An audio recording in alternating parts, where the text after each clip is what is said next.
भविष्य के शहर नियोम की तैरती संरचनाओं में समुद्र के ऊपर और नीचे जीवन की नई दुनिया। कल्पना कीजिए एक ऐसे शहर की जो जमीन पर नहीं बल्कि समुद्र के ऊपर तैर रहा हो, जहां इमारतें पानी के साथ हिलती हों, सड़कों की जगह वाटर चैनल हों और खिड़की से बाहर देखने पर ट्रैफिक नहीं बल्कि मछलियों का झुंड दिखाई दे। ये दृश्य किसी साइंस फिक्शन फिल्म जैसा लगता है, लेकिन सऊदी अरब का महत्वाकांक्षी प्रोजेक्ट नियोम इस कल्पना को हकीकत में बदलने की तैयारी कर रहा है। आज जब दुनिया बढ़ती आबादी, जलवायु परिवर्तन और जमीन की कमी से जूझ रही है, तब भविष्य के शहरों का विस्तार समुद्र की ओर होना एक स्वाभाविक कदम माना जा रहा है। नियोम इसी दिशा में एक क्रांतिकारी प्रयोग है। नियोम क्या है और ये इतना खास क्यों है? नियोम सऊदी अरब का एक मेगा फ्यूचर सिटी प्रोजेक्ट है, जिसकी लागत लगभग $500 अरब बताई जाती है। यह सिर्फ एक शहर नहीं बल्कि भविष्य की जीवन शैली का मॉडल है, जिसमें artificial intelligence, robotics, renewable energy और स्मार्ट अर्बन प्लानिंग को एक साथ जोड़ा जा रहा है। नियोम के अंतर्गत कई उप प्रोजेक्ट हैं, जिनमें द लाइन, ऑक्सागॉन और ट्रोजेना शामिल हैं। इनमें से ऑक्सागॉन समुद्र पर आधारित तैरती संरचनाओं के लिए जाना जाता है। समुद्र की ओर शहरों का विस्तार क्यों जरूरी हो गया है? दुनिया की आबादी तेजी से बढ़ रही है और अनुमान है कि 2050 तक लगभग 70% लोग शहरों में रहेंगे। जमीन पर बने शहर पहले ही भीड़, प्रदूषण और संसाधनों की कमी से परेशान हैं। समुद्र पृथ्वी का लगभग 71% हिस्सा कवर करता है, लेकिन इंसान ने इसका बहुत छोटा हिस्सा ही उपयोग में लिया है। ऐसे में समुद्र के ऊपर और नीचे शहर बसाने का विचार अब कल्पना नहीं बल्कि आवश्यकता बनता जा रहा है। फ्लोटिंग आर्किटेक्चर क्या होता है? फ्लोटिंग आर्किटेक्चर ऐसी संरचनाओं को कहा जाता है जो पानी पर तैरती हैं लेकिन बेहद स्थिर होती हैं। ये संरचनाएं विशेष इंजीनियरिंग तकनीकों से बनाई जाती हैं ताकि लहरों, तूफानों और ज्वार भाटे का असर कम से कम हो। नियोम में प्रस्तावित इमारतें न सिर्फ तैरेंगी बल्कि पर्यावरण के साथ तालमेल भी बिठाएंगी। नियोम की तैरती संरचनाएं कैसे काम करेंगी?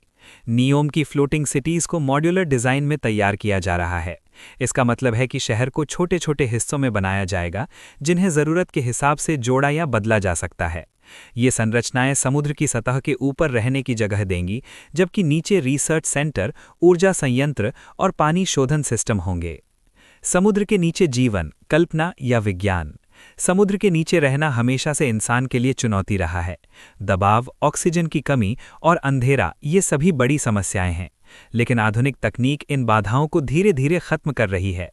नियोम में समुद्र के नीचे रहने के लिए विशेष प्रेशर रेजिस्टेंट कैप्सूल और बायोडोम्स की योजना है। इंजीनियरिंग की सबसे बड़ी चुनौतियां। समुद्र पर शहर बसाना आसान नहीं है। नमक, जंग, तेज हवाएं और भूकंपीय गतिविधियां इंजीनियरों के लिए बड़ी चुनौती हैं।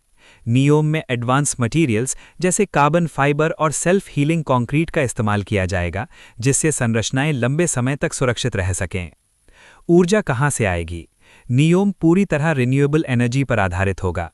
सोलर पैनल, विंड टर्बाइन और समुद्री ऊर्जा स्रोतों का इस्तेमाल किया जाएगा।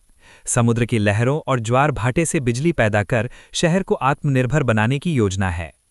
पानी और ऑक्सीजन की व्यवस्था। समुद्र के पानी को पीने योग्य बनाने के लिए एडवांस डीसैलिनेशन प्लांट लगाए जाएंगे। इसके साथ ही एल्गी और बायो रिएक्टर आधारित ऑक्सीजन जनरेशन सिस्टम भी विकसित किए जा रहे हैं। इससे शहर बाहरी संसाधनों पर निर्भर नहीं रहेगा। भोजन की आपूर्ति कैसे होगी? नियोम में परंपरागत खेती की जगह एक्वापॉनिक्स और वर्टिकल फार्मिंग को बढ़ावा दिया जाएगा।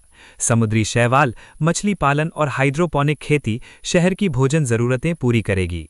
ये प्रणाली न सिर्फ टिकाऊ है बल्कि पर्यावरण के अनुकूल भी है। रोजमर्रा की जिंदगी कैसी होगी?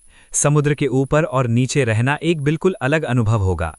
यहाँ ट्रैफिक की जगह ड्रोन टैक्सी और ऑटोनॉमस बोट्स होंगी। एआई आधारित सिस्टम हर नागरिक की जरूरतों को समझकर सेवाएं प्रदान करेंगे। मानसिक और सामाजिक प्रभाव। लगातार पानी के बीच रहना इंसान के मानसिक स्वास्थ्य को प्रभावित कर सकता है। इसलिए नियोम में ग्रीन स्पेसेस, आर्टिफिशियल सनलाइट और सोशल जोन बनाए जा रहे हैं। लक्ष्य है एक ऐसा शहर जो तकनीकी होने के साथ साथ मानवीय भी हो। पर्यावरण पर असर। नियोम का दावा है कि उसकी तैरती संरचनाएं समुद्री जीवन को नुकसान नहीं पहुंचाएंगी, बल्कि कुछ डिजाइन्स में कोरल रीफ्स को पनपने में मदद देने की योजना है। ये विकास और संरक्षण के बीच संतुलन का प्रयास है। क्या ये शहर आम लोगों के लिए होंगे? शुरुआत में नियोम जैसे शहर अमीरों और विशेषज्ञों तक सीमित रह सकते हैं, लेकिन जैसे जैसे तकनीक सस्ती होगी, ये मॉडल आम लोगों तक भी पहुंच सकता है। इतिहास गवाह है कि हर नई तकनीक पहले महंगी होती है। कानून और अधिकार क्षेत्र का सवाल। समुद्र पर बसे शहर किस कानून के अंतर्गत आएंगे? ये एक जटिल सवाल है। नियोम इस मामले में सऊदी अरब के विशेष प्रशासनिक ढांचे के तहत काम करेगा। भविष्य में अंतर्राष्ट्रीय समुद्री कानूनों में बदलाव संभव है। क्या ये भविष्य सुरक्षित है? समुद्री तूफान, सुनामी और जलवायु परिवर्तन जैसे खतरे मौजूद हैं, इसलिए नियोम की संरचनाओं को अत्यधिक आपात स्थितियों के लिए डिजाइन किया जा रहा है। फेल सेफ सिस्टम और इमरजेंसी एस्केप रूट्स अनिवार्य होंगे। दुनिया के लिए एक मॉडल। अगर नियोम सफल होता है तो ये दुनिया भर के तटीय देशों के लिए एक उदाहरण बन सकता है। जापान, नीदरलैंड और सिंगापुर पहले से ही इस दिशा में रुचि दिखा रहे हैं। भविष्य में समुद्र पर बसे शहर आम हो सकते हैं। विज्ञान और कल्पना के बीच की रेखा। नियोम ये साबित कर रहा है कि जो चीजें कभी कल्पना लगती थीं, वो आज इंजीनियरिंग प्रोजेक्ट बन चुकी हैं। फ्लोटिंग और अंडर वाटर शहर अब सिर्फ फिल्मों तक सीमित नहीं हैं। विज्ञान धीरे धीरे कल्पना के बराबर पहुंच रहा है। भविष्य की पीढ़ियां क्या देखेंगी? हो सकता है आने वाली पीढ़ियों के लिए समुद्र के ऊपर रहना सामान्य बात हो। वे जमीन पर बसे शहरों को पुराने जमाने की चीज माने। ये बदलाव इंसानी सभ्यता की दिशा बदल सकता है। निष्कर्ष, भविष्य की ओर एक साहसिक कदम। नियोम की उन्नत तैरती संरचनाएं सिर्फ एक शहर नहीं, बल्कि भविष्य की सोच है। ये प्रोजेक्ट दिखाता है कि इंसान सीमित संसाधनों के बावजूद नए रास्ते खोज सकता है। क्या समुद्र के ऊपर और नीचे जीवन विज्ञान है या कल्पना? आज ये विज्ञान बनता हुआ सपना है। शायद आने वाले दशकों में हम कहें, जब जमीन कम पड़ गई तब इंसान ने समंदर को अपना घर बना लिया।